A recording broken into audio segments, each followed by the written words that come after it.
Hello Gen Rangers Indonesia, teman-teman semua, tahu nggak sih apa itu nafza? Pernah mendengar apa itu nafza? Atau merasa asing dengan nafza? Yuk kita bahas dan kulik lebih lanjut. Nafza adalah narkotika, psikotropika, dan zat adiktif. Nafza ini merupakan zat kimiawi yang biasa dimasukkan ke dalam tubuh lewat mulut, dihirup, atau disuntikan.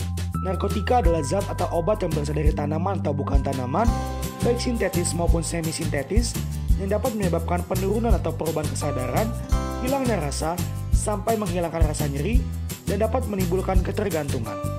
Golongan narkotika dibedakan dalam 3 golongan sebagai berikut. Narkotika golongan pertama mempunyai efek ketergantungan yang sangat tinggi, contohnya morfin, opium, heroin, kokain, dan ganja. Narkotika golongan kedua mempunyai efek ketergantungan yang tinggi, contohnya seperti benzetidin, betametadol, petidin, dan turunan dalam golongan tersebut.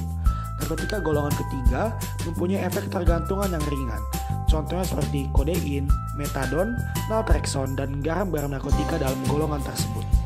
Menurut Undang-Undang Nomor 5 Tahun 1997, psikotropika adalah zat atau obat, baik alamiah maupun sintetis bukan narkotika, yang berkhasiat psikoaktif melalui pengaruh selektif pada susunan sistem saraf pusat yang menyebabkan perubahan khas pada aktivitas mental dan perilaku.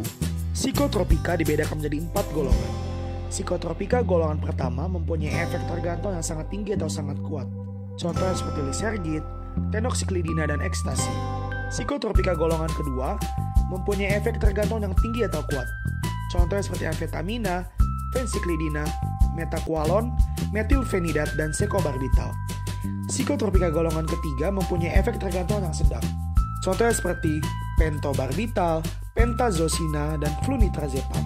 Psikotropika golongan keempat mempunyai efek tergantungan yang ringan, contohnya seperti alprazolam, bromazepam, diazepam, fenobarbital, clobazam, cordiazepoksida, nitrazepam, dan lain-lain.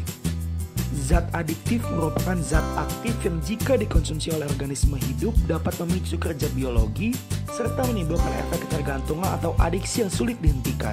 Contohnya seperti aseton, thinner, cat, lem, kopi, nikotin, ataupun tembakau, dan lain-lain.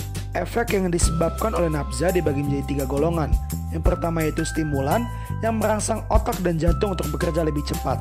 Lalu yang kedua depresan yang menekan atau mengurangi fungsi neuron dalam sistem saraf pusat sehingga menyebabkan aktivitas sel otak pemakainya jadi melambat atau tertidur. Lalu yang ketiga yaitu halusinogen yang dapat memicu otak untuk melepaskan serotonin sehingga menimbulkan efek halusinasi yang mempengaruhi emosi dan pikiran berlebihan seolah semua yang dilihatnya adalah nyata. Selanjutnya, yuk kita bahas mengenai dampak penyalahgunaan nafza. Dampak penyalahgunaan nafza terbagi menjadi 3, yaitu dampak secara fisik, dampak secara mental maupun psikologis, serta dampak secara sosial ekonomi. Edukasi pencegahan nafza yaitu dengan cara yang pertama, selektif dalam pergaulan, yang kedua, memperkuat pertahanan spiritual, yang ketiga, jangan mencoba, yang keempat, miliki hobi dan aktivitas positif, yang kelima, berpikir jangka panjang, yang keenam, ingat masa depan, yang ketujuh, mencari tahu tentang apa itu narkoba serta dampak negatifnya bagi kesehatan tubuh. Yang kedelapan, jika memiliki permasalahan, jangan gunakan narkoba sebagai pelarian atau jalan keluarnya. Jadi lebih baik mulai dari sekarang, yuk kita sama-sama satu suara untuk terapkan campaign Say No to Drugs. Katakan tidak pada nafza dan perangi nafza dari sekarang.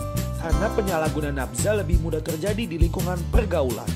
Great generation without drugs, a strong generation without drugs, brilliant generation in the future. Jauhi narkoba, dekati si dia. Salam genre.